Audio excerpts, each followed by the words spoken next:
This installment of the Indy Boys Racing Podcast was recorded on January 13th, so if there's any news missed, we sincerely apologize. There's also a trigger warning in this video, and there is some slightly mild language used in the video, so if that is going to easily trigger you, please watch with caution. Thank you, enjoy. What's going on, everybody? Welcome to Indy Boys Racing Podcast. I am Tristan Grider, joined here with my friends Daniel, Chaney, and Justin Cox. Say what's up, boys. What is up, y'all? I'm excited to get this started. What about you, Daniel? Yeah, I'm super excited. Let's get this going. All right, so pretty much what is this podcast going to be? We've been wanting to do this for a long time. I know all of us in particular have always wanted to do something to reach out to the motorsports media, I guess, and a podcast is sometimes the easiest way to do that. So I'm really excited about this. This podcast is going to cover NASCAR, IndyCar, F1, SRX. Pretty much if it has wheels on it, we'll cover it, and I'm super excited to get this started. NHRA, supercars, like Formula E. If something goes on, Indy Lights, if something goes on in the media, then we're for sure going to talk about it. I'm super excited about this. So pretty much normal episode, what's going to be going on. We're going to talk about recent stuff that's been happening in the media and going around NASCAR Twitter. Motorsports Twitter, pretty much anything in general, and then drift off into our own individual things, like what we're going to bring to the table for that episode. For this episode in particular, you've never heard our voices before, so we're going to get you guys to get to know us a little bit, and then tell you guys some predictions that we have for the upcoming 2022 motorsports season. Let's do this thing. I'm super excited. Let's go. So, first things first, what's been going on in NASCAR media recently? Rick Ware Racing has announced some drivers for that number 15 car. It's not who I actually thought it was going to be, so this is really interesting. David Ragan has decided to come out of retirement and drive the number 15 for the Daytona 500. Very exciting. Any car that David Ragan gets into at a super speedway is immediately a contender, even if it is the number 15 Rick Ware Racing car, which is not Derek Cope 2021. Am I right, guys? Yeah. Oh, God. Yeah. And 20 miles per hour slower. For real. And also, Ryan Preece has signed a undisclosed amount of races with Rick Ware Racing. Very exciting for my main man, Ryan Preece. Definitely. Also, SHR's newest reserve driver. Love that for him. Love that for him so much. But yeah, that's pretty much what's been going on with the Cup Series. Recently, there are some rumors that Ryan Truex will be signing with Sam Hunt to drive that 26 in Xfinity. Don't know if that's going to be a full-time or a part-time deal. That's pretty exciting. Otherwise, I don't really know of anything besides the fact that there's a rumor that Chris Hacker might be doing some Cup starts with the 27 car, hey, but that's Indy not. Boy. Indy boy. That's not really out there yet. I have my sources, but we love ourselves a good Indianapolis guy. Yes, so NASCAR-wise, that's been what's going on. Daniel, what's going on with IndyCar, man? IndyCar-wise, the biggest story to watch right now is what happens with the 20 car at Ed Carpenter Racing. I know they haven't announced anything yet, and obviously there's a lot of rumors speculating if maybe Ryan Hunter-Reay returns, or if can't speak, Connor Daly. Almost said Ed Carpenter.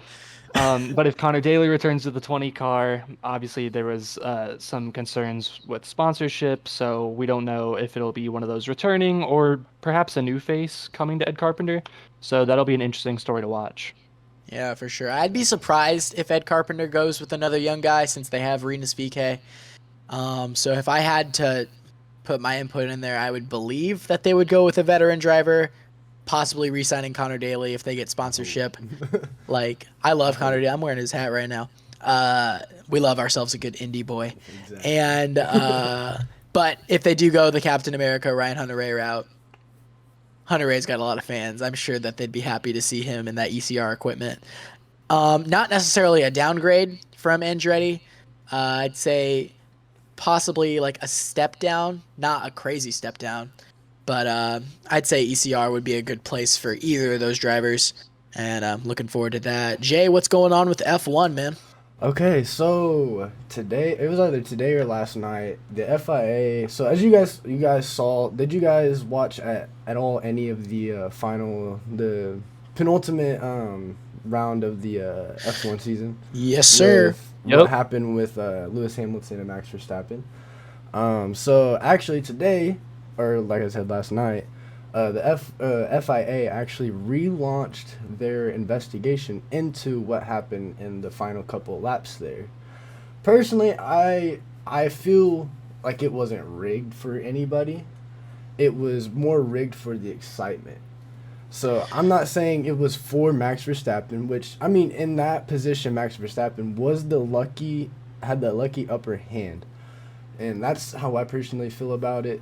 But I just don't feel like, because some people are saying like, oh, it was rigged for Max. It was rigged for Max to win. But no, I personally feel that it was definitely like rigged for the excitement, not for Max Verstappen. Yeah, for real. Because you don't see in any auto sport drivers going in tied for the championship in the final race. You don't see that anywhere. Not even with the NASCAR playoff system do you really see that, even though it's a win and you win the championship, as we saw this season with Hemrick.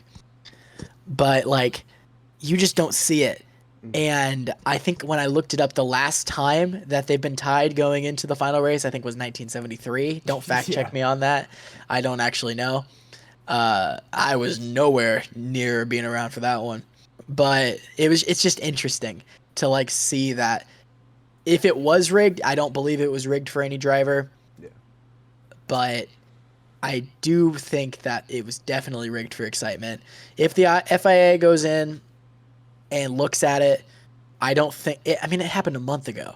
Like, where it's getting to the point where it's like, can we just get it over with? For real. Like, it's not a Mickey Mouse ring. Like, he won himself a championship. Exactly.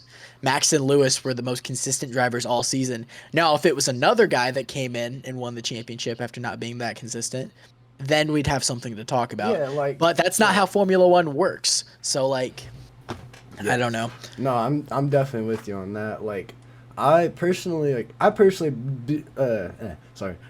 feel like both drivers deserved the championship. Either way it went, both drivers in all deserved a championship at the end of the season. And like I said, Max Verstappen just had the lucky strategy. They literally put that set of soft tires back for that certain situation. Like, they literally planned for something to happen, and it happened, and it worked out. So you can't be mad. Like, you really can't. That's all I gotta say. And I'm sure everyone, I really wanted Lewis Hamilton to win the championship this season. I don't know about how you guys feel, but even though Max won the championship, I don't mind. Like, he had a great year. Winner too. Yeah, for sure. Like, I was excited to see Max finally get there because he's been close a couple times, and it was exciting to see him finally get his first official title, and really excited about that one. I agree with that. Yeah, me too. Okay, so what we did is about 2 or 3 weeks ago, we decided we wanted to predict every single race of both the NASCAR Cup Series and the IndyCar Series. And we wanted to try and predict our number 1, number 2, sometimes number 3, and even a wild card winner for each of the races of both series. And so what we're going to do is we're going to kind of talk about some of our predictions and just really what we're expecting and hot takes from this. And we'll just see from there. All right, let's do this. All right, not sure why, but for whatsoever reason, when I switched my scene here to go over to the predictions, the audio just cut out. So I added a new audio file in, and basically Tristan says that his first pick to win the Daytona 500 is Bubba, and then you can hear the rest of them. In the 2311 Racing Toyota. Second pick, going to go with Denny Hamlin in that number 11 Joe Gibbs Toyota. And my third pick is William Byron in the Hendrick Motorsports Chevrolet, number 24. And my wild card pick is Corey LaJoie in the number 7 Spire Motorsports Chevrolet. Reasoning behind that, Bubba Wallace, most recent winner at a super speedway track. Denny Hamlin, always dominant, always fast in the Daytona 500. William Byron, one of the better and more underrated super speedway drivers that we've seen in the last 5 years in the Cup Series. Always up front. Most of the time usually gets involved in the big one, except for in 2020 when he pulled that July Daytona win out from underneath. And Corey LaJoie is always fast at super speedways, but just like either gets shuffled to the back, involved in a wreck, or as we saw in Daytona last season in August, how Corey was in second place coming to the white flag and ended up getting rammed by Kevin Harvick's car. It should be an interesting race, but I think that Bubba's going to get this one. I think this will be a good 500. And first race with the Gen 7 car, the next gen. Super excited for that. What do you got for that, Daniel? What do you got for that 500? Okay, so my predictions, all 4 of the people I picked, now that I'm looking at it, have not won the Daytona 500. So I really think with the Gen 7 car is going to shake some things up, and I like to see some fresh faces win. So my number 1 pick, I have Kyle Busch. He hasn't won yet. He's just had a lot of bad luck. I wouldn't be surprised to see it finally happen. I think he definitely has deserved it for a while. Would not be surprised to see it finally happen.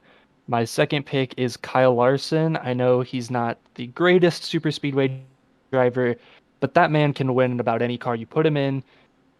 As much as we want to discredit, can't anymore. He just won so much last season. I can't not have him somewhere in my predictions. Man, It's facts. For my third, I have Martin Truex. Again, very talented driver.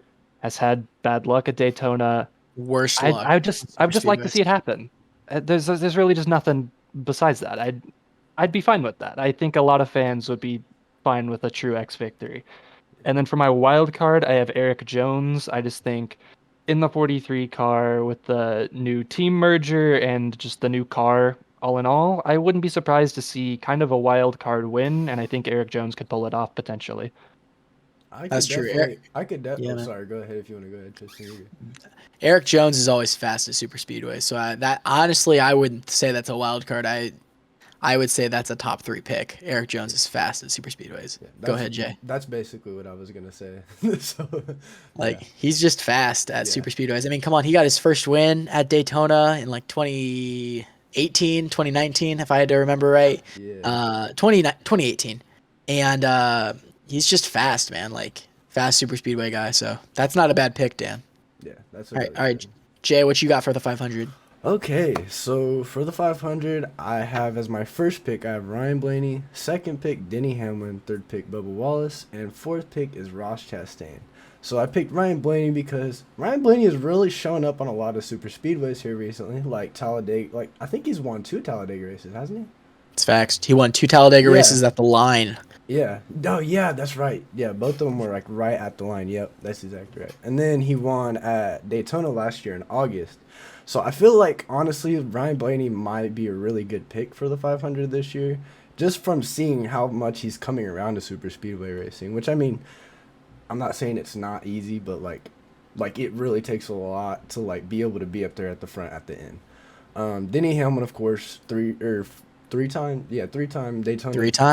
Three-time Daytona 500 champion. Bubba Wallace, really aggressive super speedway racer. He's always up at the front. I just need him to stay clean I want that prediction to come true. But personally, I believe Bubba can really get it done this year. I feel like he's gonna have a lot of confidence going into this season definitely after getting the win at Talladega last year.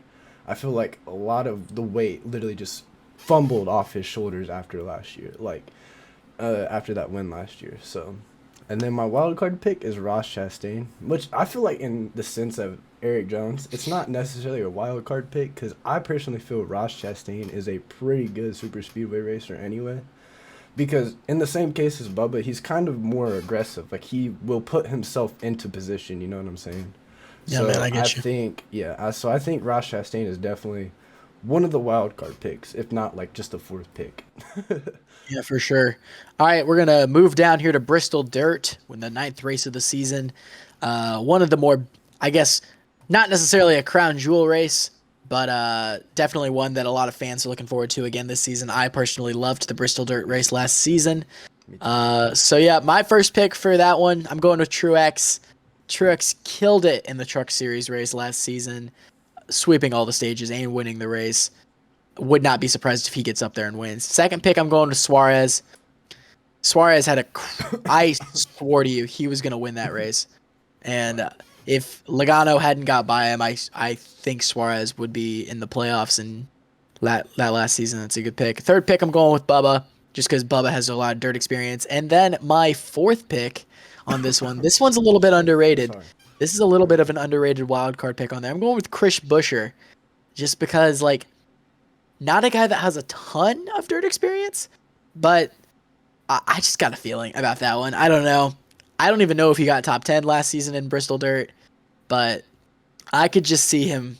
You just feel that it's right. I can feel a good run from Buescher at Bristol. What you got, Dan, for Bristol?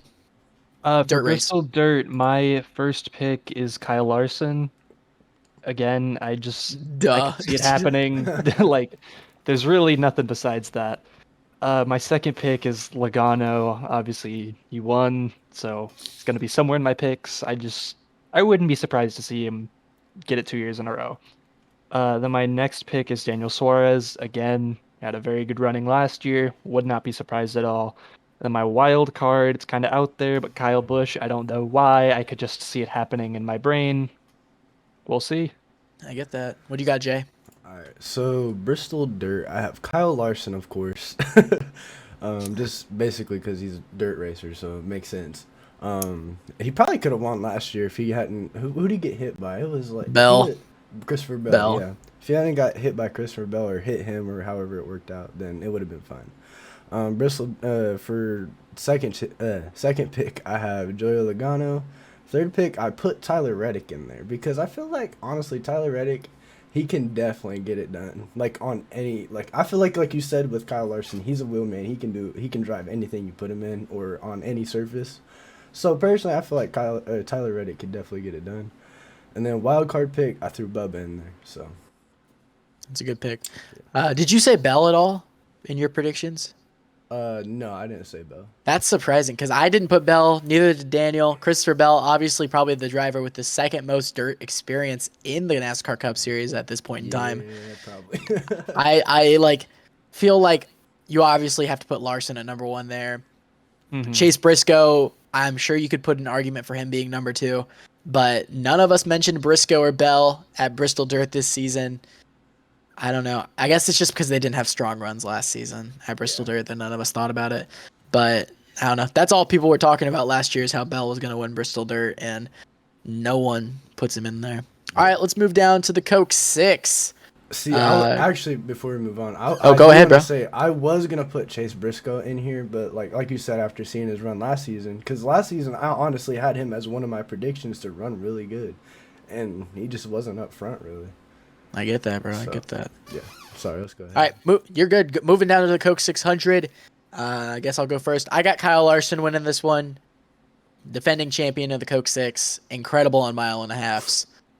I got to put him there. Second pick. This is a bit of a bold one. I got Harrison Burton in the Wood Brothers 21 rookie. He's never really he's always done strong, I guess, at Charlotte in the Xfinity Series. That's another one I just have a feeling about. Rookies always seem to do well in the Coke 6. They always seem to be there at the right time at the very end. So I'd love to see that. Harvick is my third pick there. And wild card, I got Brad Keselowski. Harvick, obviously, you can't count him out at the Coke 600. Winner of the 2011 Coke 6. Well, I was actually at that race and passing Dale Jr. at the last corner of the last lap. Yeah, That's a cool one. Brad Keselowski, obviously always successful at Charlotte. Those are my picks. I really don't feel like I have to explain Kyle Larson winning the Coke 600 after he utterly dominated last season. But, I mean, hey, we could be seeing a decline in Larson this season with the Gen 7 car. However, I'm sure no one actually thinks that's going to happen because that man gets into anything and wins. Yeah. And I would not be surprised to see a Larson dub in the Coke 6 this season. What do you got, Daniel? Okay, for me in the Coke 600, my first pick is Ryan Blaney. Again, That's a good pick. That's a good pick. I just think in the bright lights, I feel like Blaney could pull through in this case. My second pick, Kyle Larson. Again, really no reasoning needed. That's gonna be a trend. You don't need to explain that one, bro. Yeah. And then after that, my third pick is Kevin Harvick. Again, has a lot of experience, would not be surprised. And then for my wild card, it's not necessarily a wild card, it's just a wild card, I guess, for this race is Alex Bowman. I don't think a lot of people would expect him to win, but I could see it happening. I don't think I've ever expected Bowman to win a race. He always just wins. He's just like there. Very fair. he's always around and passes someone with 5 to go. Yeah. All right, Jay, what you got for the Coke 6? Shit. All right, Coke 600. Sorry, You're good, bro. You're good. All right, but Coke 600. I have William Byron as my first pick, Alex Bowman as my second pick, Ryan Blaney as my third pick, and honestly, I just threw Ty Dillon in there as a wild card because I don't know what RPM is gonna look like next season. I don't think anybody really does. So just kind of a wild card. Let's see how it plays out. So yeah. Petty GMS is underrated right now.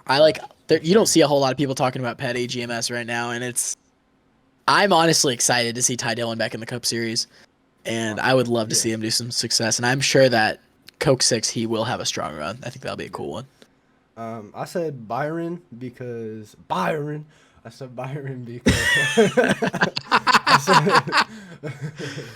said Byron because Willie B. Willie B. I said him because he runs pretty good at like mile and a halves and stuff. He won at Miami last year, Homestead. So I feel like honestly that could be like a really good solid race for him at the Coke 600. So that's why I have him as my first pick. Bowman, honestly, I'm not even sure why I put him as my second pick, but like I just feel like kind of the same with Daniel. Like he's just there for some reason, and he's just he just wins somehow. Like I don't know. Ryan Blaney as my third pick because Ryan Blaney is pretty solid on mile and a halves and really any track you put him on in the Cup Series. So I personally just think Ryan Blaney is a good pick for the Coke 600. And then, like I said, Ty Dillon, I feel like Petty GMS is going to step up big time next year with that merger especially. So That's a big one, man. That's a big one. I do have a good feeling about Petty GMS. Jones, and I do expect to see Jones having a better year. Dillon, obviously, no one actually knows what's going to go on with Ty Dillon this season. Obviously, consistency issues were really hard for him in that 13 car a couple years back. But also, he was driving for Germain Racing. So, excited to see Ty Dillon back in the Cup Series. Me too, All right, honestly. since we are from Indianapolis, Indiana, time to talk about the Indy Road Course. In my opinion, the most exciting race from last season. We were all there. It was beautiful. Yeah. It was chaotic. There was fights. There was a curb. There was all this stuff going on. Multiple There curbs. was the curve. Multiple curbs. Dude, I just remember the curb getting dragged by. Me and Daniel were on a hill, bro. And I just remember the curb They dragged it getting past by. us. They dragged Dude, it was curb beautiful. past It us. was crazy. beautiful. Dude, I myself was about to run down to the pits and fight Chase Briscoe myself. So I'm not even gonna lie, because if you see that back there, I'm a Denny Hamlin fan. So Speaking of Chase Briscoe, I have him winning the Indy Road Course this season just because he's Chase Briscoe at the Indy Road Course. Obviously, from Indiana.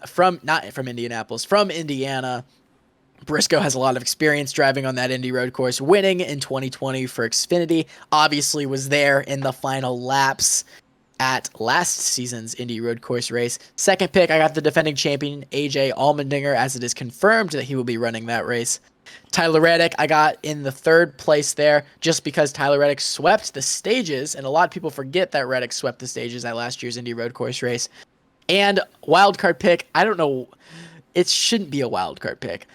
Chase Elliott at a road course. We haven't even mentioned Chase Elliott yet in this episode, but it's the best road course racer in the Cup Series at this point in time, Chase Elliott. However, even though he did get a top 5 last season in the Indy Road Course, no one talked about him the entire race. So, Yeah. very underrated in that race. Obviously, Elliott's only wins last season were on road courses, and he did make the championship for just with those 2 wins. I could see it happening at Indy. Do I want it to happen at Indy? No. But would not be surprised if we see that 9 car in victory lane. What do you got, Daniel, for Indy? Okay, so my number 1 winner for the IMS road course is the lawnmower himself, Chase Briscoe. Hopefully he doesn't decide to cut the grass this time. I don't want to see that happen God damn again. it. Very questionable judgment. But again, IMS road course, it's Chase Briscoe. Wouldn't be surprised. My second pick was my pick last year, who actually got the pole, was William Byron.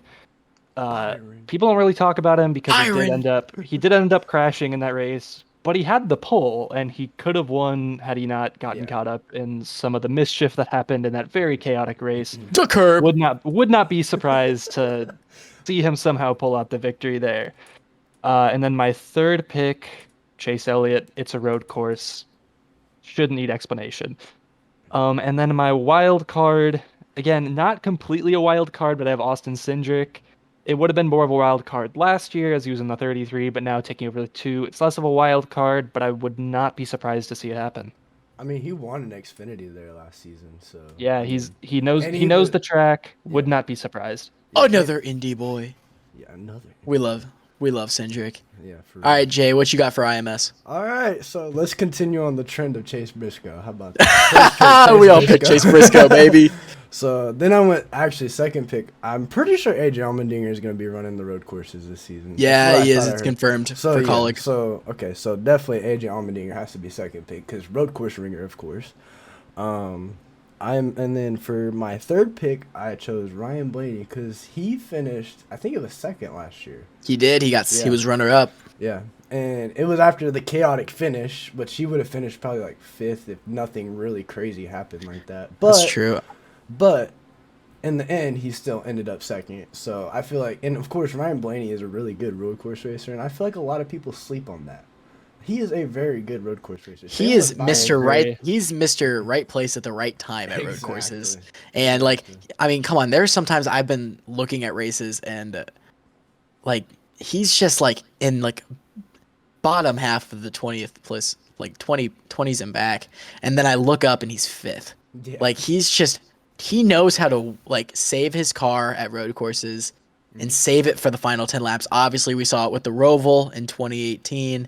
Obviously, last season, I thought he was going to catch AJ. And it's just he's Mr. Right place at the right time at road courses. So I would not be surprised if Blaney does take that one home. Yeah, honestly. So then, because Colleague Racing, I feel like they have really good road course setups.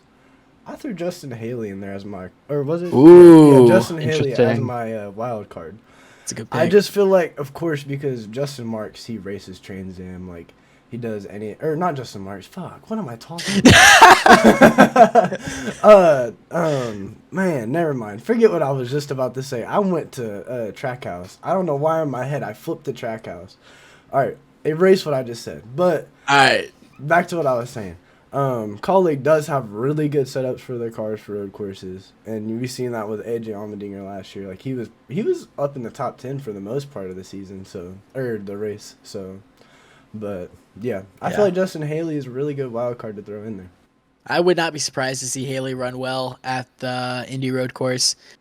Not the strongest guy on road courses we've ever seen, but he is normally up there for a top 10. Normally at the Roval, we see him getting a top 10. But wouldn't be surprised about that one. Yeah. All right, and I do have something to add. Because we're still on the topic of the Indy road course, next year should be better because Penske said they're working on the curbs. Yeah! So hopefully we do not have that happen again because that really kind of tarnished how people view that race. Because people forget the first 2 stages were very good quality racing. For real, phenomenal. And then the curb happened everywhere. Like you said, the curb literally just eliminated the first half of the race. The only things people remember of that race is Chase Briscoe dumping Hamlin and the curb. Those, and obviously Dinger pulling home his second win in the Cup Series. But that was my favorite race of the year was the Indy road course. Even though the last 10 laps lasted 2 hours, it was a good experience, and I got sunburnt from it. But yeah, great experience. All right, let's skip down to the season finale. Playoffs, a lot of big races in the playoffs, including the Southern 500. But the biggest race of the entire season, besides the Daytona 500, is, of course, Phoenix #2, the season finale. Very exciting. My championship 4 predictions going in is Ryan Blaney, William Byron, Kyle Larson, and Martin Truex Jr. And for this race, my champion And the winner of the race, in my opinion, is going to be Ryan Blaney. I think that this is his year. Not only, however, I do not think that Ryan Blaney is going to have the greatest season that we have seen of a championship driver. I think he's probably only going to win about 4 races this season, including the season finale, which obviously would be the most in his career. But I have Ryan Blaney winning this championship and the race. Second pick, finishing runner-up to him, I do have his future brother-in-law, William Byron. And for third and fourth, I have it as Larson and Truex.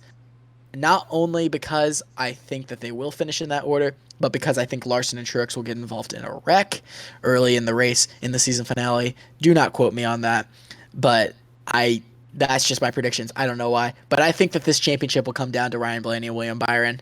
It's going to be an interesting race. What do you got, Daniel, for the championship race at Phoenix? Okay, so my championship 4 predictions, I like this. winning the championship, I have Denny Hamlin. I don't know why. I feel like just last year there were so many opportunities that it just looked like he was going to win it, and he just didn't. Again, that is kind of the Denny Hamlin thing, but I just feel like he's got to get that championship, and I could see it happening next year. In my second pick is Kyle Busch. Again, he's just very hungry for it. Would not be surprised to see him win another. Then I have Kyle Larson as my third pick. Again, Kyle Larson dominates basically anything you put him in. Won last year. A repeat could happen. As much as, I wouldn't really want to see a repeat, it's very possible. And then fourth, it disappeared off the sheet, but I believe I had William Byron. I don't know why. I just feel like in your he's wild got a good card, season. So I assumed that, so yeah. Yeah, Willie B's going to have an underrated season. I don't think he's going to win a whole lot, but I think that Willie B's going to turn it on during the playoffs and win a couple races, but that's not a bad pick for the championship 4. Personally, I feel like this season he was criminally underrated. Like, this was Oh, probably the best entirely. one, yeah. Big Like, facts. I feel like if there was anybody who earned a most improved driver award, it had to be Willie B this season, in my opinion. Easily. I mean, come on. He had that stretch of getting top 10s in what was it, 12 straight races? Yeah, I Something think like so. that. He was Like, some incredibly Aric Almirola consistent, type too. stuff. Just Ultra consistent. He only had 3 DNFs on the year, which was a career low for him. Just great season for Byron and that whole Hendrick camp last season. Definitely. Would not be surprised, though, to see if he takes the reins and is the head of the I don't know what I'm saying. The head of Hendrick next season with the Gen 7 car. What do you got, Jay, for your championship 4 and championship prediction? My championship 4 predictions. I have first to win the championship, Ryan Blaney. Then I have Kyle Busch in second, Denny Hamlin third, and Kyle Larson finishing fourth.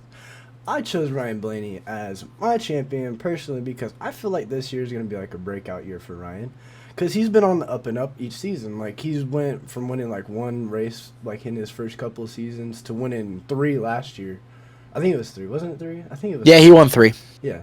3 last year. And then I feel like this season really is going to be a big breakout season for him. I feel like, honestly, 5 or 6 wins. That's my prediction for Blaney. Then I say Kyle Busch, he's going to end up in the championship 4. I just say because I feel like he's been on the kind of the fall off the last few seasons, and he's really going to be pushing the car as much as possible this year and learning as much as possible about the Gen 7 car. Denny Hamlin, he's going to finish third.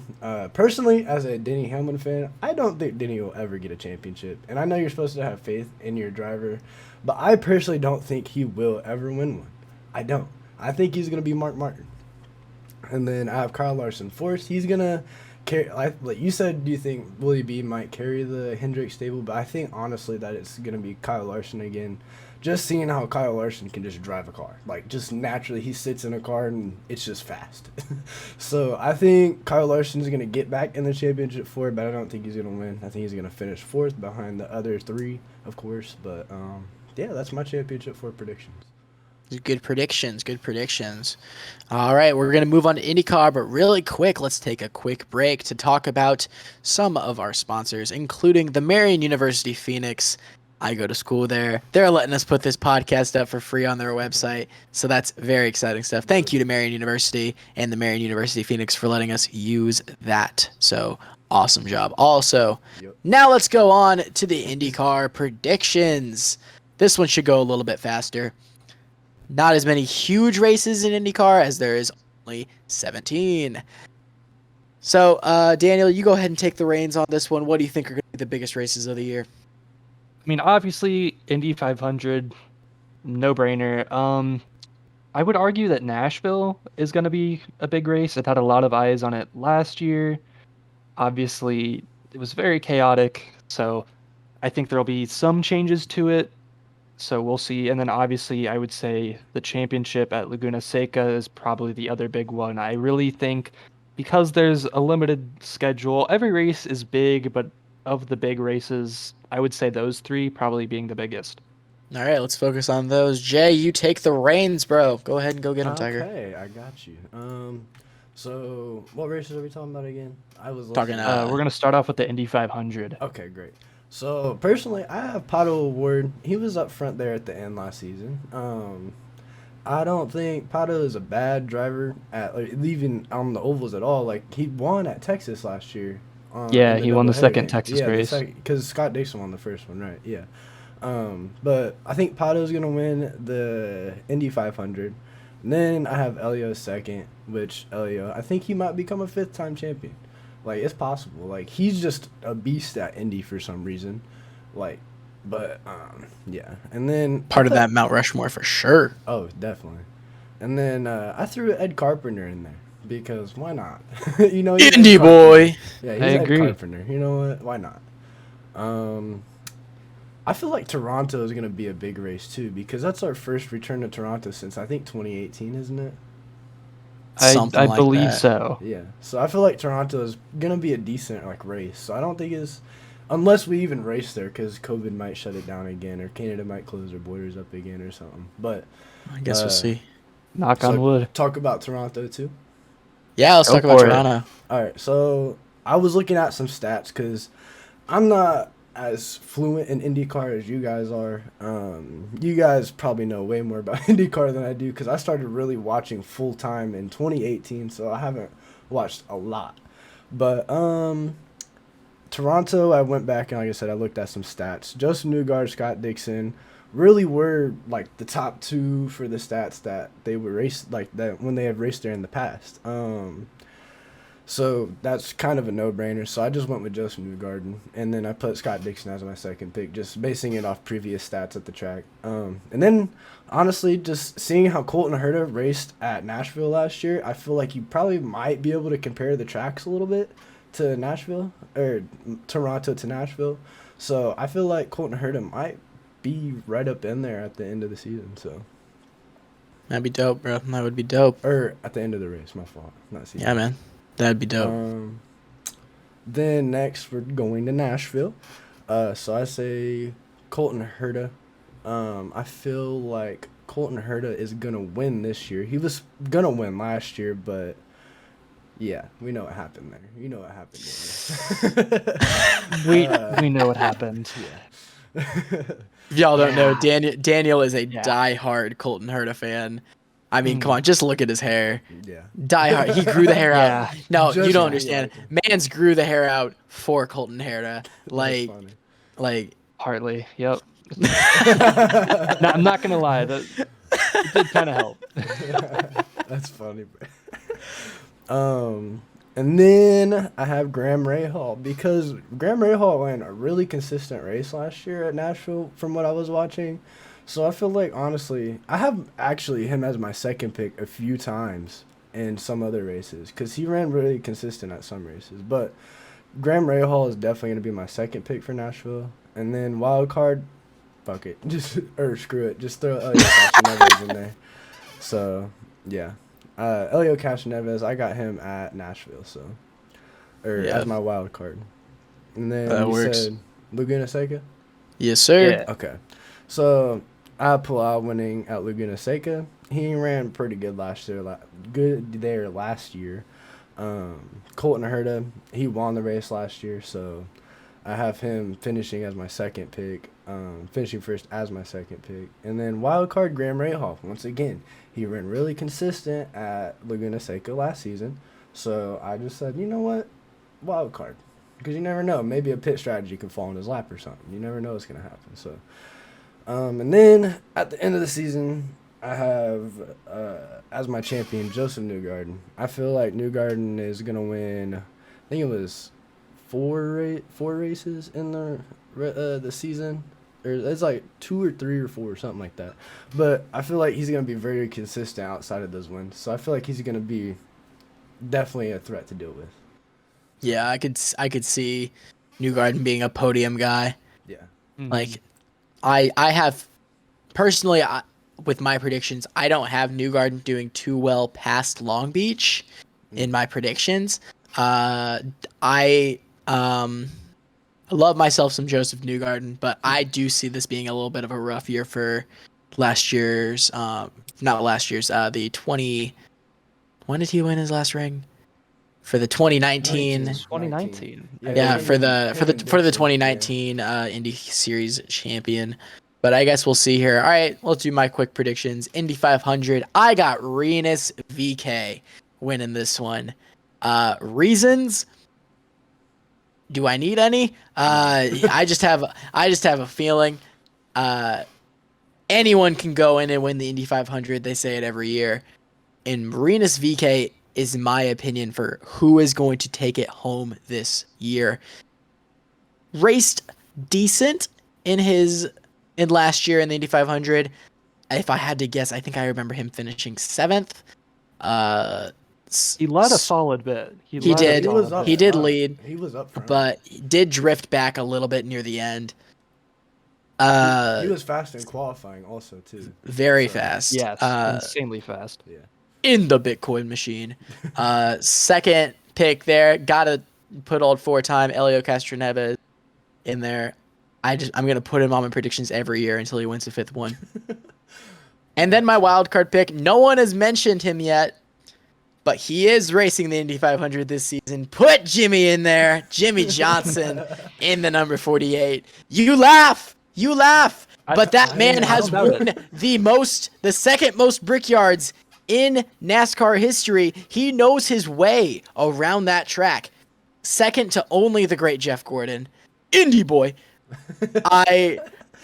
I'm putting it down here. I think Jimmy Johnson gets a podium in the Indy 500, and that could come back to bite me in the ass. But I think Jimmy Johnson wins a podium at this race, and I don't know, man. I just got a feeling about old Double J over there, old 7-time. But I don't know, man. I just got a feeling about Jimmy. All right, moving down to Toronto. I got someone that doesn't normally run extremely well at Toronto. I got Will Power winning Toronto just because I don't like Will Power. But as someone that doesn't like Will Power, I can't deny the fact that he is an extremely incredible driver in the IndyCar series, and I have him winning there. Second pick, I got Palou, just because he's Alex Palou. And third pick, underrated at Toronto, Alexander Rossi. Extremely underrated at Toronto, and I could see it happening. Running down to Nashville, I got Pato winning at Nashville. Don't believe he ran extremely well last year at Nashville, but I don't know. Got a feeling. Second pick, got Palou. He's Alex Palou. Third pick, I have Jack Harvey as my wild card. That is my out there pick. Jack Harvey obviously is good for one race every year, and I feel like this could be that race. And I don't know about that one, but maybe. Go ahead. So I did want to say I honestly feel like Jack Harvey is not a bad driver whatsoever. So now I feel like that he's in this, I feel like it's a better seat, honestly. It is. It's 100% better. I feel like it's consistently better. better. Yeah. So I feel like, honestly, he probably could get a win at this point, at any point in this season. That's why I put him down there. Yeah. I do think he has a very good chance. Yeah. If I wouldn't have put Jack Harvey there, Nashville has, in the past, been good for drivers that are young. And that's why I got Palou there. That's why I got Pato there. I would not be surprised to see Malukas and Kirkwood run well there. I could see it happening, and I think that it's gonna be an interesting race here at the good old Nashville street course. Excited for that one. Okay. Now for going to Laguna Seca, most important race of the year besides the 500. I got Scott Dixon winning it. I got Palou second, and I got the defending Laguna Seca winner, Colton Herta, as my wild card there. However, I am going to mention his name in here. I do think David Malukas has a really extremely great run at Laguna Seca this season. Don't know why, just got a feeling. I also think Christian Lundgaard does well. Don't know why, just could see it. My champion this season in the NTT IndyCar Series is going to be Scott Dixon. He breaks the record. I just want to see it. I want to see I want to see three things this season. I want to see VK win the 500. I want to see Jimmy get a podium, and I want to see Scott Dixon win the championship. I want to see him break the record. That would be a unique season. Yeah. Do you know what else I want to see? What else do I want to see? I want to see Takuma Sato win on something that isn't an oval. I don't have him down there for anything that's not an oval, but I'm just calling out random things. Yeah. I want to see Graham Rahal win a race. I'm with you on that one. I want to see Scott McLaughlin win at the Indy Road Course. I got a lot of things I that gotta see my boy win in person, man. I'm telling dude, I love that man. Me too. And One of the I want to nicest guys. see Romain Grosjean win a race. Yeah. I think he's gonna win a Gateway personally. I think this IndyCar season is gonna be dope. And in other ways, I am more excited for IndyCar than NASCAR. And I've never said that before in my life. And as a diehard NASCAR fan, as someone that is extremely skeptical about the Gen 7, but is super looking forward to it, IndyCar is going to kick ass this year. And I guess I just got to throw it over to Daniel. What do you got, man? Okay, so we are starting with the Indy 500, and I have Alex Palou as my first choice. He ran extremely well and finished second and had an amazing duel with Elliott in the last few laps. Man, that was beautiful. I would was not be screaming. surprised.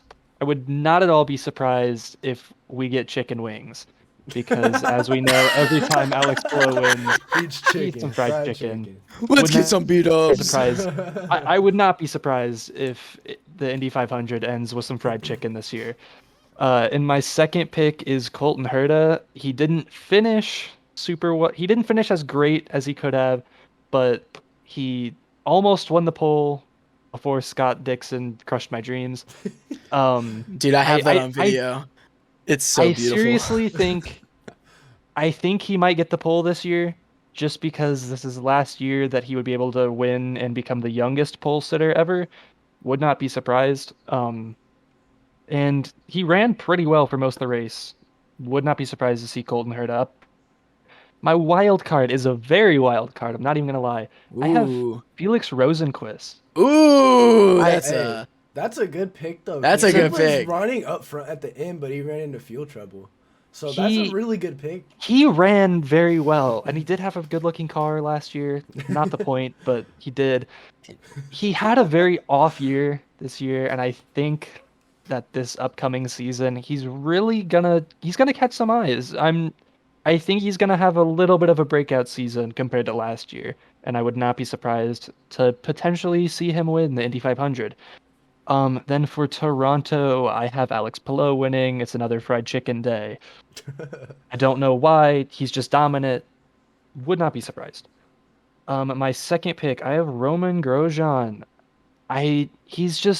He's very talented, and he's, in my opinion, a step up of equipment. I know the 28 car hasn't been as good as of last season, but I do still think it's an improvement of the 51, which he completely outperformed last year. Just incredible. He drove the wheels off that thing in that car. Shoot. That man flipping over Jimmy Johnson at Laguna Seca. That man drove like he had nothing to lose. Man. And at Gateway, too. That's why I got him yeah. winning Yeah. Gateway, just because I have a feeling. I just got a feeling about Grosjean. Yeah, Grosjean is my second pick. And then my wild card again, Felix Rosenquist. Don't know why. It's kind of odd that my two of my three wild cards for Felix Rosenquist are the ones we're talking about, but I do think he's going to have a better season than people give him credit for. For Nashville, I do have Colton Herta. That man owns that track and should have won. I don't know what happened. I mean, I do know what happened, but he just dominated that course last year. He deserves to win it. And then in my second pick, I have Scott Dixon. I believe he finished second last year. Would not be surprised. I've said that phrase so many times, but I just wouldn't be surprised to see Scott Dixon win at Nashville. And then my wild card, I have the homeboy David Malukas. I think it could happen. I think he could surprise some people and potentially just outperform a lot of drivers in that race. I don't know why. I mean, I feel you on that because like Nashville has always been good to young drivers, and I don't know why. It just always has. And I could see Malukas and Kirkwood having a good run there. And yeah, I mean, I wouldn't be surprised. Last year, the first time they ran that course, it was won by Marcus Ericsson, who is a very talented driver, but I don't think people really expected him to win that race, especially, since he went airborne. Ericsson. I just think that Nashville is very, what's the word? Unpredictable. Very unpredictable. Would not be surprised to see David Malukas somehow get that victory. And then in the season finale, Laguna Seca, my first pick for the race and who I have winning the championship is the man who owns that track, Colton Herta. It could be biased, but I think your Herta showing a little bit. I know. But he did very well last year. He won 3 races. The only thing that really kept him out of the title picture was just a few DNFs and just some bad luck. I think with some more consistency, I could really see him taking it this year. I think he's just an insanely talented driver, and I think he's going to be the next winner of the series to kind of bring in that youth movement. We already had Alex Palou. Would not be surprised to see Colton Herta or someone like Pato O'Ward win to bring that youth movement in. My pick is Romain Grosjean. Again, can drive the wheels off of an Indy car. I could see him winning this race. And then for my wild card, I have Graham Rahal. He hasn't won in a while. I want to see that man win again. He's insanely talented. Has just had bad luck, honestly. He's just had bad luck. Yeah. And in my opinion, he had that 501. Man, yeah, he would have. Oh, but as much as I wanted Daly to win that 500, I thought Graham had it won. He had the strategy, and if it wasn't for that tire not getting tightened on as well as it should have been, I thought Graham was going to win that 500. Yeah. And if he would have won, I would have ripped the roof off the non-roofed Indianapolis Motor Speedway. For real, bro. Honestly, I would have oh my god, dude, I would have been screaming. Man, that would have been a big and popular win. Everyone loves Graham Rahal. Yeah. I miss the steak and shake car, man. I miss the steak and shake car. All right, let's take a quick break. Let's listen to some music. Hit it. Welcome back. Hope you enjoyed those tunes. That was done by our very own Justin Cox. If you want to hit him up on Spotify, hit him up on SoundCloud. Anywhere you get your music, it's there.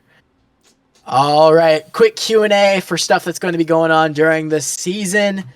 What we think is going to be going on. My first discussion and debate I would like to bring to the table is who has won the next-gen paint schemes.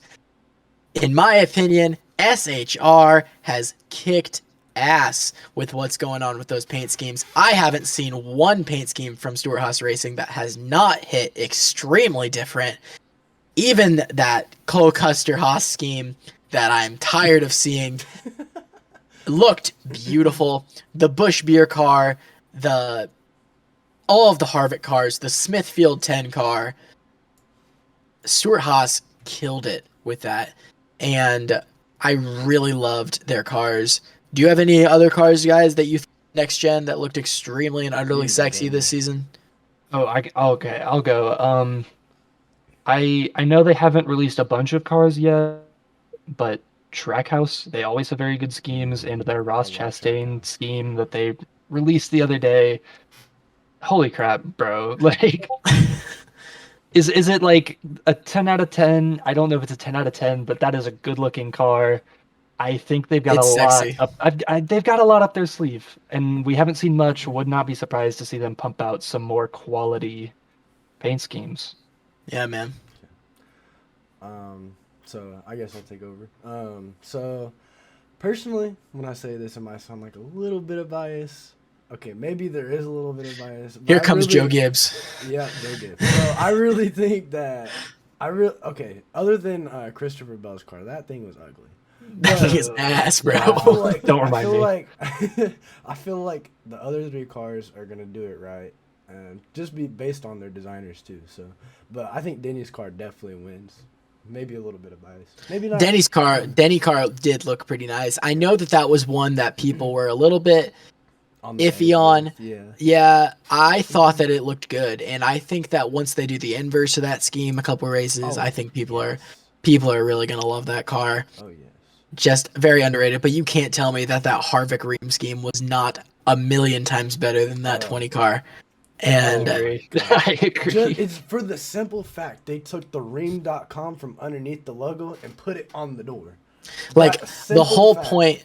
Yeah, and the whole point of NASCAR saying that they're going to move that number up, which I'm completely fine with, by the way, is to have more sponsor support on there.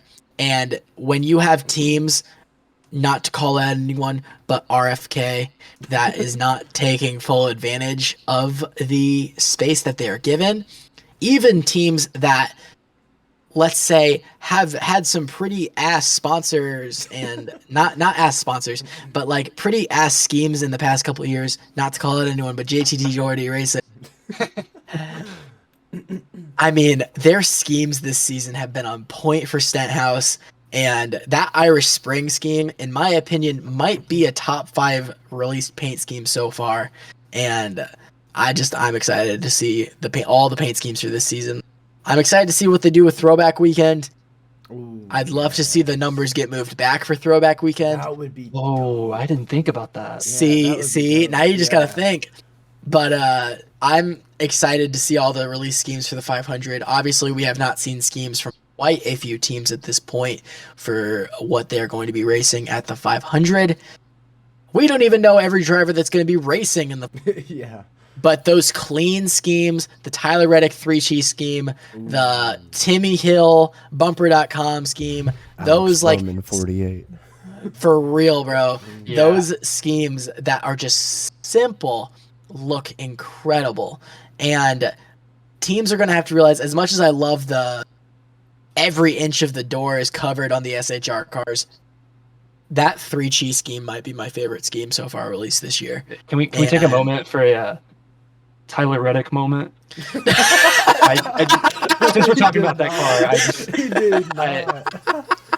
I had to. Sorry. Oh, bro. That's beautiful. But yeah, I think SHR has won as a whole so far with the next gen schemes, and I'm really looking forward to see if they can pull out some more bangers. All right, let's move on to the next question. Justin, what you got going for? Okay, so basically my question was more along the lines of what are your guys' predictions for the Cup teams next year? Like, based on performance-wise, like, who do you think is going to step up? Who do you think is going to either stay stagnant the same or really fall off? Like, do you think Penske is going to just randomly fall over and, like, get punched in the side of the head or something? Or what? Like, so what are your guys' predictions for the Cup teams next year?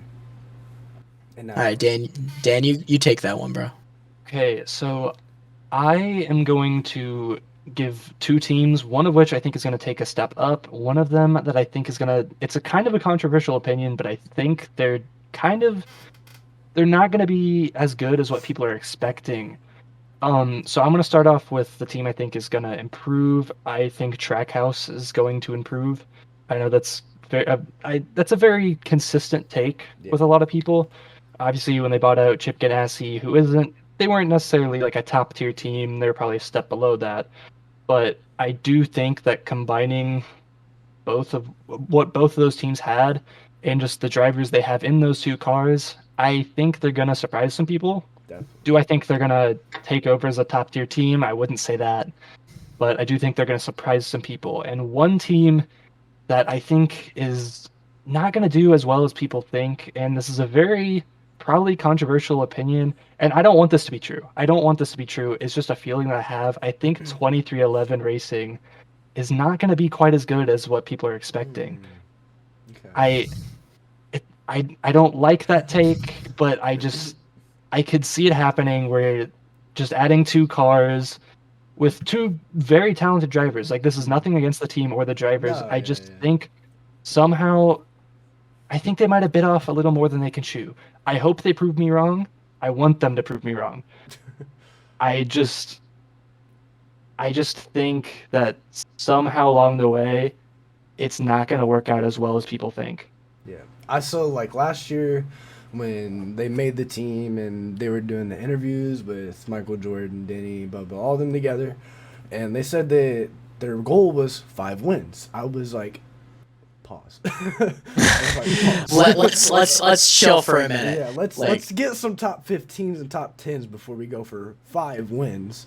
I mean, we can go for 1, but 5 wins, that is a lot in a first season for a team. Especially taking over, what was it? 96 team. Or not 96. They took over Jermaine. Jermaine. Yeah. So, just taking over... Actually, no. They took the Levine Family Racing spot. That's what it's called. There you go. Yeah. LFR, yeah. They took over LFR equipment, which, I mean... Like, who was running it before? I think it was Christopher Bell. Benedetto ran in it for a little bit. Like, it's not bad equipment, but it's not winning equipment. So, like, you got to look at that and see that that's not winning equipment. So, when I heard 5 wins, I was like, whoa. I was just like, whoa. But, all right, we can go on to Tristan. Who do you think are your cup teams that are going to step up, fall off, or stay the same are going to be? I think Childress is going to take a step up. Not only because I love Tyler Reddick, but because I love Tyler Reddick. Yeah. And because that man, I think Reddick wins a couple races this season. I think Reddick wins Homestead. I think finally. And I think Reddick establishes himself as the leader at Richard Childress Racing. And because God knows it's not Austin Dillon. And as much as I like AD, he's not consistent enough for him to be the leader. And Reddick was probably the most consistent driver that I've seen at a sophomore position, completely outdriving his other competitors and whoever else I'm forgetting right now. But I can just see that happening. I think Childress takes a step up. Stays the same. This is a bold prediction. I was raving about it earlier. I think SH. I think that they get a win. I think they get 1 win, and I think it's going to be Harvick. And actually, no. I think it's going to be Briscoe. And I think it's Briscoe at Indy Road Course. I could see them getting a second win with Harvick, but I don't see Custer or Almirola winning at all. I don't think Almirola wins in his final season. Do I think Priest comes in and wins any of those races at all? Don't think so. Custer's going to have a bad year again, and we might be seeing Cole Custer out of the 41 car. I don't know. I don't have a good feeling about Custer this season. But I think SHR stays the same. If not, another win. Guess we'll see. Team that I think is going to disappoint this season. This is a bit of a bold prediction. I don't even really want to say it. This is going to be rough. I don't think Joe Gibbs Racing has a good.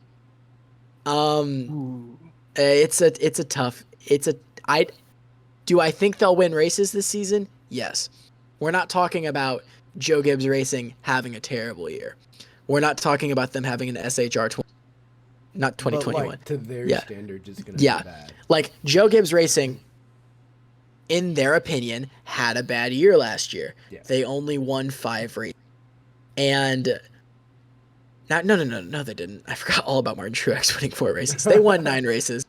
And each one of their drivers won. They won 9 races. I think Joe Gibbs Racing only wins 5 races. And I think that 3 of them will be won by Martin Truex Jr. And I think Busch gets 1. I think Hamlin gets 1. I don't think Bell wins it all next season.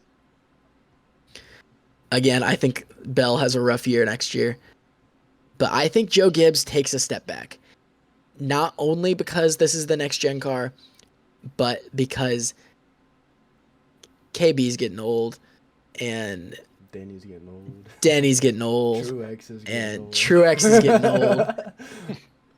They have the oldest lineup in the Cup. They do. And I think that they're all going to be retired or out of Joe Gibbs Racing by 2024.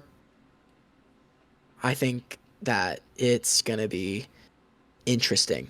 It's going to be an interesting and a very telling year of when we're going to see KFB and Denny Hamlin and Truex retire. Obviously, there's been hints of Truex retiring for the past 3 seasons, and no one knows when he's going to hang it up, if he is ever going to hang it up, which he will. But I think Truex is the first one to go. But I think Joe Gibbs takes a step back. I think that they will not have a 10-plus win season. I think they only win 5 races. Obviously, Truex is in my championship 4, so I obviously have them having. But not the grave success that they've been having the past 5-6 seasons. So yeah, that's my prediction. That's a pretty good prediction. Well, I don't want to say it's good because Denny's on Joe Gibbs, but I can see that happening. Yes. So, Daniel. All right, Did Daniel. you do your question? Okay, so my kind of topic that I want to go off is on the IndyCar side now. I think this is a pretty stacked rookie class, in my opinion. I don't know, It's obviously stacked. last year was stacked. It was only 3, and they were very established. This is more of an actual rookie class, in my opinion. And so I'm just gonna go over them real quick. We have Kyle Kirkwood, we have David Malukas, we have Devlin DeFrancesco, we have Christian Lundgaard, and we have Callum Ilott. 5 rookies. Obviously, there might be some people doing part-time. We don't know yet. But of the 5 full-time rookies next year, who do you guys think is going to be the best, at least next season? Not necessarily throughout their career, but of the Just year, next season. bold prediction. Well, I'll go first if you want me to, Tristan. Yeah, go get for him. it. Go get him, bro. So basically, I think the top standout rookies for me will probably be Christian Lundgaard and Callum Ilott. Now, I think we kind of talked about it a little bit earlier. I said basically Christian Lundgaard and Callum Ilott, basically because I know how they raced from watching Callum in F2 and then seeing Christian last year at the Indy road course in August. I think he raced the August one. It was one of the 2. I can't remember which one it was. I think it was the August one.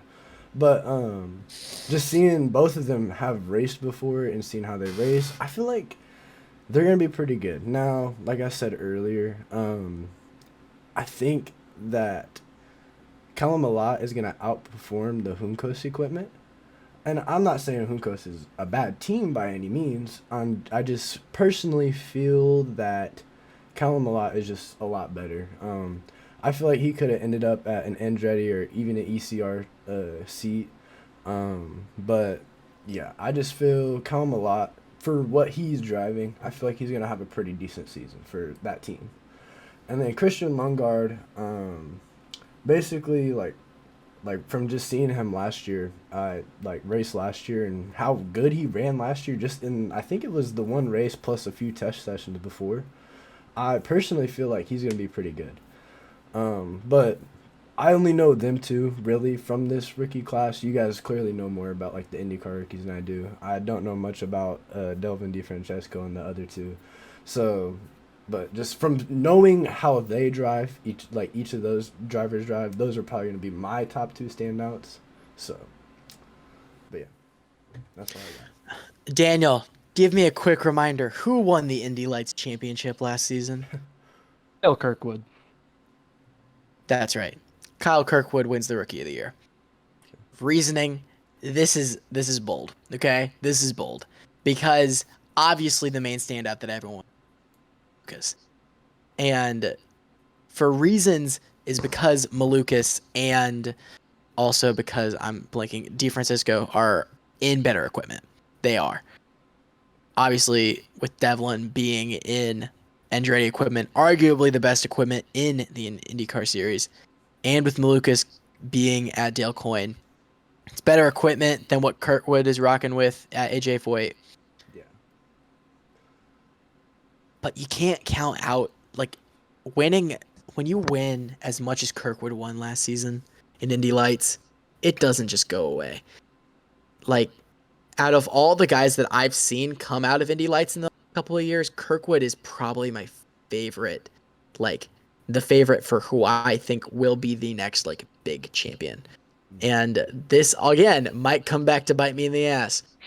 But I think Kyle Kirkwood does well in this first season. Do I think he wins a race? No, I don't think any rookie wins a race this season. Yeah, Do I think he has a podium or more podiums than Malukas and all the other rookies? Yes. I think that Kirkwood gets 2 podiums this year. And one of them, I have it, I believe, here. Let me check my predictions. Yeah, I have it at Belle Isle. And I think that Kirkwood runs well there. I wouldn't be surprised to see Kirkwood get a podium at Nashville. I just think that Kyle Kirkwood does well this year, and he's my pick for Rookie of the Year. Obviously, don't be surprised if Malukas takes it or if any of the other rookies take it. I will say, though, Daniel might be angry at me for this one, but I don't think Devlin Francisco wins Rookie of the Year. And His face. like, Okay. I don't disagree. Okay. But, like, I don't know. I don't feel good about that. Not only just because that car didn't do as well as I wanted it to last season in the 29, and he's taking over a ride that was fairly mid last season. I'm saying that is as a Hinch fan. Yeah. Yeah. I don't know. I don't feel good about Devlin. And Kyle Kirkwood is my pick for Rookie of the Year.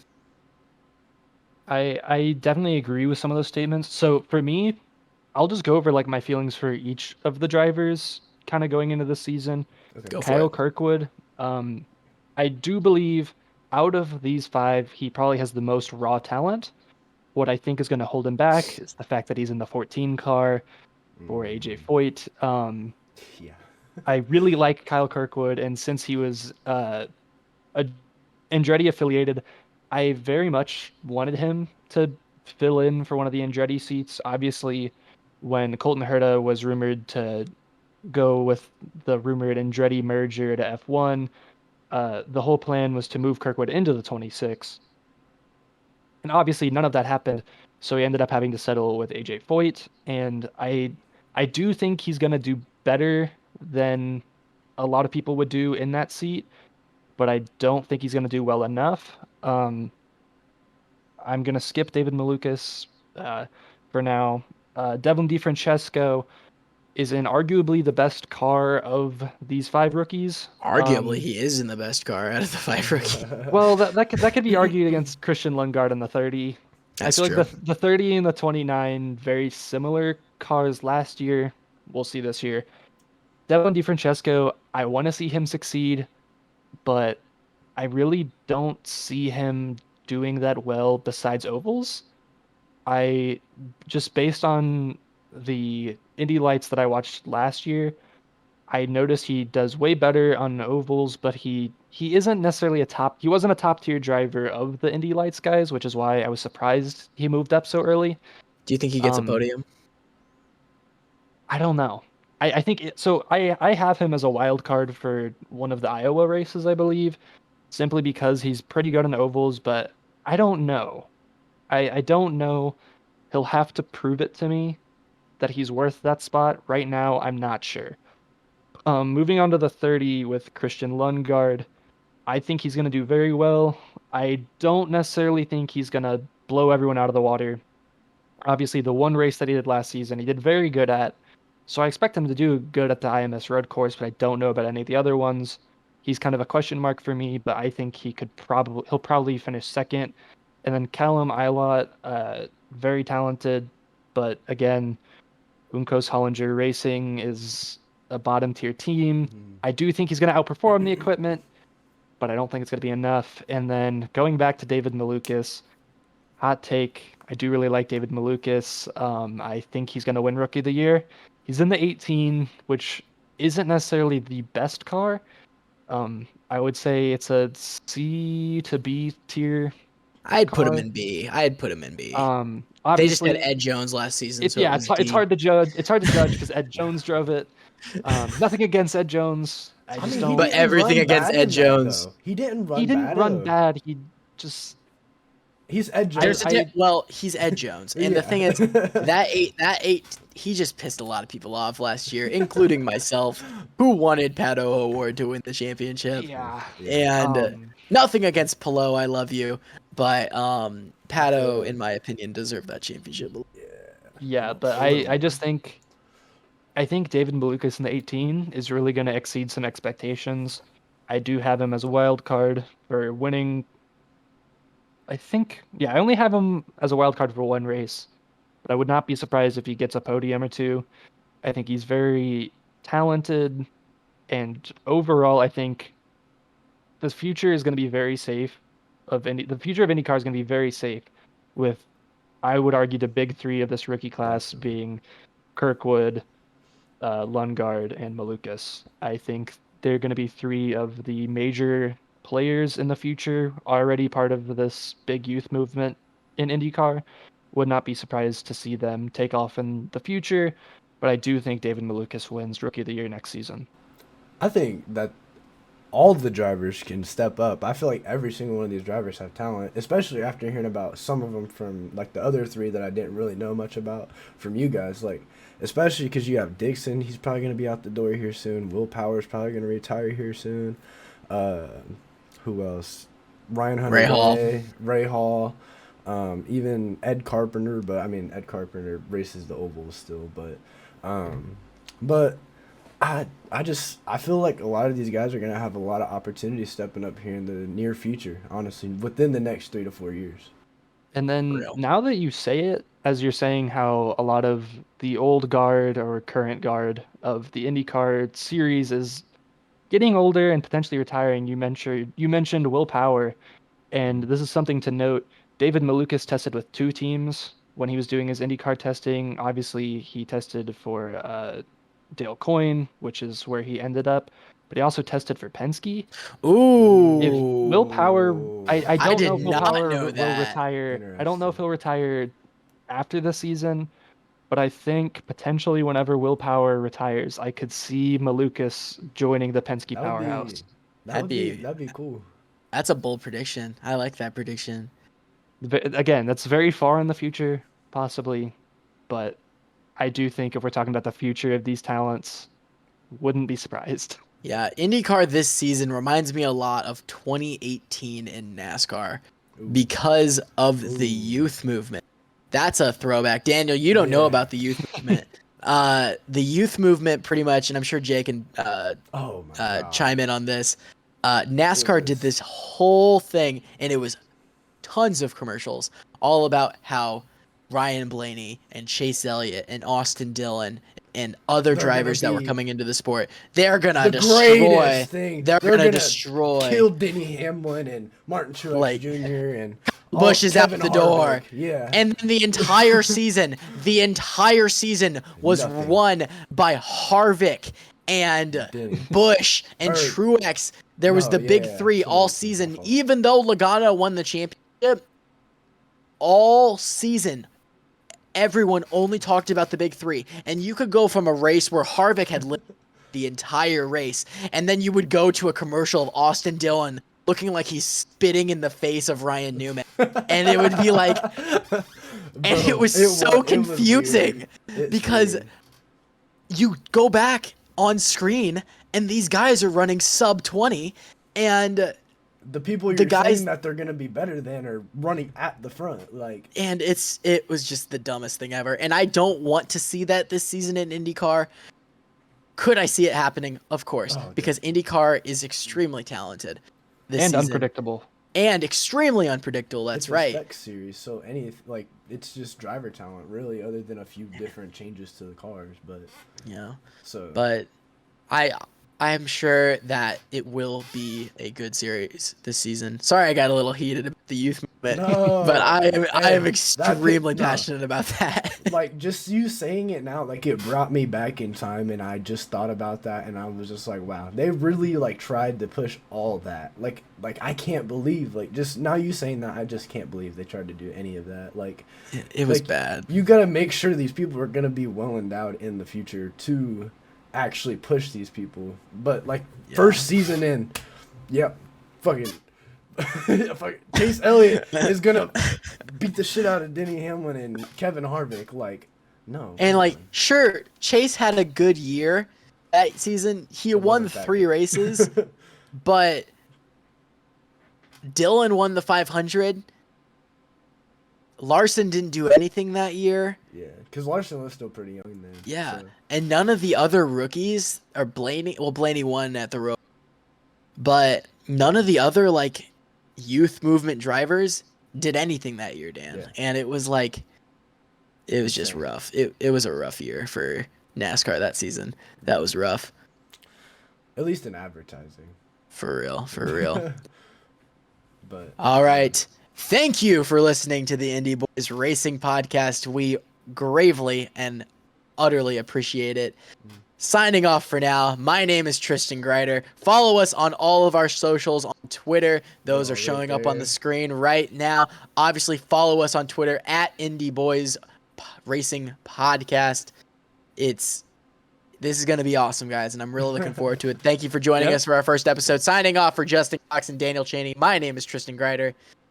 I do just want to say real quick, if Go there ahead. are any technical like issues in this, please don't like take offense to any of that, y'all. Like, we're still figuring this out. This is our first ever podcast, so a lot of like we're just sitting here just figuring a lot of this stuff out ourselves. So yeah, but okay, let's go ahead and sign it out. And we'll edit that part out of me going like that. Signing off for Justin Cox and Daniel Chaney. My name is Tristan Grider. Thank you for listening to the Racing Podcast. We'll see y'all at the track. Have a good one, guys. Peace.